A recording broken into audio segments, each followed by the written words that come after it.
Oh les micros! Aujourd'hui, je vous explique comment marche la retraite en moins 5 minutes. C'est mon objectif, que vous compreniez comment marche la retraite en micro-entreprise. C'est parti! Alors la retraite, il faut savoir que vous cotisez à la retraite en micro-entreprise. Les 22%, les 12,8% que vous lâchez directement à l'URSSAF, une partie va pour la retraite de base et la retraite complémentaire. Donc vous cotisez pour ces deux types de retraite. La retraite de base, comment ça marche? Vous avez ce qu'on appelle le taux de la pension qui est maximum de 50%. Ça veut dire que le meilleur que vous pouvez espérer de votre retraite, c'est 50% des revenus des 25 meilleures années de votre carrière. Donc en gros, les revenus, c'est le chiffre d'affaires moins l'abattement. Je prends un exemple très rapide. Je fais 20 000 euros de chiffre d'affaires annuel et je fais du conseil en entreprise. Mon abattement de forfaitaire, il est de 34%. Du coup, le meilleur de ma retraite que je pourrais avoir, c'est 50% de mon chiffre d'affaires moins l'abattement. Donc, ça fait 20 000 euros moins les 34%, ça fait 13 200 euros. Donc, ça fait 50% de 13 200. Ça donne 6 600 euros. 6 600 euros, je ne vais pas les recevoir d'un coup, je vais les recevoir tout le long de l'année. Donc, du coup, on va diviser par 12 et ça fait 550 euros. C'est-à-dire qu'à faire 20 000 euros de chiffre d'affaires à l'année, pendant 25 ans, j'aurai que 550, environ minimum 550 euros de retraite versée. Alors vous allez me dire, c'est pas beaucoup. Il faut savoir quand même qu'en France, on a de la chance d'avoir ce qu'on appelle le minimum contributif. Il est aux alentours de 600 et quelques euros, ce qui permet d'avoir quand même un minimum de retraite, même si on n'a pas fait beaucoup de chiffre d'affaires ou beaucoup de revenus. Je vous mettrai un petit lien en description pour vous expliquer comment il marche. Il faut aussi comprendre qu'il faut valider un nombre de trimestres de retraite. Alors, on voit souvent le mot trimestre de retraite, mais on va appeler ça, par exemple, je ne sais pas moi, des unités de retraite, parce que le mot trimestre est un peu traître. Si vous avez moins de 48 ans, vous devez valider ce qu'on appelle des 172 trimestres de retraite. Et chaque année, vous ne pouvez en valider que 4. Ok, peu importe si vous êtes en salariat, si vous êtes en micro-entreprise, si vous êtes les deux en même temps, si vous avez une vie de rêve, peu importe, vous ne pouvez en valider que 4 trimestres ou 4 unités de retraite chaque année. Donc du coup, d'ici vos 62 ans, l'âge de départ pour l'instant fixé à la retraite, si vous avez vos 172 trimestres de retraite, vous partirez avec le taux plein, les 50% que je vous en dis. Par contre, si vous n'avez pas tous vos trimestres de retraite, vos unités de retraite, eh bien vous partirez avec ce qu'on appelle un malus. Ces 4 trimestres de retraite, comment on les valide ?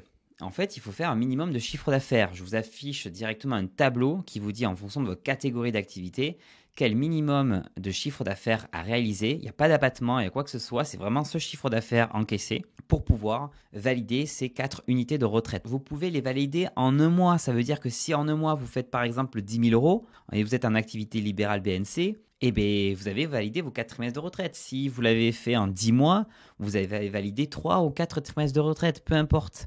Mais le but, c'est de faire ce montant minimum de chiffre d'affaires. Donc, si vous deviez vous fixer un minimum à faire chaque année, c'est celui que vous voyez sur le tableau pour valider 4 trimestres. Bien sûr, si vous êtes à Pôle emploi ou salarié à côté et que vous validez 4 trimestres de retraite de votre activité salariée, ben ça ne sert à rien de les valider entre guillemets avec votre micro-entreprise. Par contre, ce que vous allez gagner en micro-entreprise va juste gonfler votre retraite. Donc, on a bien compris qu'il y a un taux à 50% qui est de base et que ce taux peut diminuer si on n'a pas tous nos trimestres ou tous nos unités de retraite. Vous pouvez aller voir sur le site info-retraite.fr. J'ai fait une vidéo que je vous mets en description qui explique comment vérifier si vous avez validé vos trimestres de retraite, combien il vous en reste, etc. Donc ça, c'est pour le régime de base de la retraite. Maintenant, vous avez la retraite complémentaire. Et qui marche comment ? Chaque année, une partie de votre chiffre d'affaires va alimenter une genre de cagnotte où il va y avoir des points. On joue un peu au loto avec la retraite. Il va y avoir des points. Et chaque point, chaque année, ces points ont une valeur. Et cette valeur va être convertie après en euros. Donc oui, vous faites du chiffre d'affaires, on le convertit en nombre de points. Ces points après sont convertis en une valeur monétaire. Ouais, d'accord. Je sais pas, j'ai pas compris la logique, mais chaque année c'est comme ça. Et donc du coup, ça va gonfler un peu plus votre retraite. Donc votre retraite au total sera composée de votre retraite de base et la retraite complémentaire. C'est pour ça qu'il ne faut pas rester sur les peu de chiffre d'affaires, 500, 600 euros qu'on avait vu de retraite. J'ai fait des cas pratiques directement sur des articles sur mon site sur la retraite de base, la retraite complémentaire. Et ceux qui sont à la CIPA, vous avez une retraite qui est un peu plus différente. C'est un peu le même système, mais les montants vont être un peu différents. Dans tous les cas, je vous mets les articles en description. C'est très important. J'ai mis des cas pratiques, donc c'est vraiment très très bien expliqué au cas par cas. Ce que je vous invite à faire, très rapidement, c'est faire un minimum de chiffre d'affaires que vous avez sur les tableaux que je vous ai affichés. Je vous la affiche même ici si vous souhaitez. et de pouvoir, si possible, vous préparer votre retraite, c'est-à-dire soit ouvrir une assurance vie, un plan épargne retraite, etc. Il faut quand même vous dire, si vous ne faites pas beaucoup de chiffre d'affaires, il faut quand même vous dire que ça va impacter votre retraite plus tard. D'ici là, il y aura eu une réforme des retraites qui va passer. On est à 42 caisses de retraite pour le moment. Ça va passer à une caisse de retraite. Je ne sais pas comment ils vont faire ça. Mais j'espère que l'objectif des 5 minutes aura été atteint et que vous aurez compris un peu comment marche la retraite. C'était très difficile en moins de 5 minutes. Si vous souhaitez, un moment, je ferai une vidéo bien plus longue. Je vous remercie à tous et je vous dis à très très bientôt. Et je voulais placer des mots genre jadis, diantre, garnement, que nenni, baliverne, sapristi et mazette. J'étais tellement concentré que j'ai oublié.